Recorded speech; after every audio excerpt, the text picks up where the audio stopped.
ಸರ್ವರಿಗೂ ಬಸವ ಜಯಂತಿ ಹಬ್ಬದ ಶುಭಾಶಯಗಳು. ವಿಶ್ವಗುರು ಬಸವಣ್ಣನವರು 1131ರಲ್ಲಿ ಆಧುನಿಕ ಕರ್ನಾಟಕದ ಬಾಗೇವಾಡಿಯಲ್ಲಿ ಜನಿಸಿದರು. ಅವರು ಸಮಾಜದ ಕಲ್ಯಾಣಕ್ಕಾಗಿ ತಮ್ಮನ್ನು ತೊಡಗಿಸಿಕೊಳ್ಳುವ ಮೂಲಕ ಸಾಕಷ್ಟು ಸಮಾಜ ವಿರೋಧಿ ಕೆಲಸಗಳನ್ನು ಪ್ರಶ್ನಿಸಿದ್ದರು.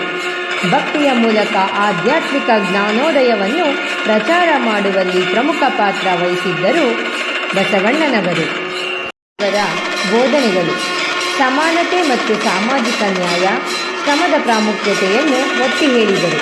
ಅವರು ಅರ್ಥಹೀನ ಆಚರಣೆಗಳು ಮತ್ತು ವಿಗ್ರಹಾರಾಧನೆಯನ್ನು ತಿರಸ್ಕರಿಸಿದರು. ಭಕ್ತ ಮತ್ತು ದೇವರ ನಡುವಿನ ನೇರ ಸಂಪರ್ಕವನ್ನು ಉತ್ತೇಜಿಸಿದರು. ಬಸವಣ್ಣನವರು ಅನುಭವ ಮಂಟಪವನ್ನು ಸ್ಥಾಪಿಸಿದರು.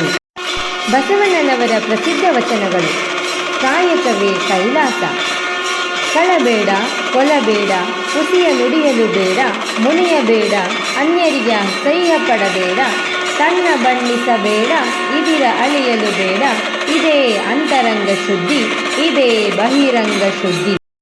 ನಮ್ಮ ಶಾಲೆ the Mauryas international school ಬುಕ್ಕಾಪಟ್ಟಣದಲ್ಲಿ Basava Jayanti ಕಾರ್ಯಕ್ರಮವನ್ನು ವಿಜೃಂಭಣೆಯಾಗಿ ಆಚರಿಸಲಾಯಿತು.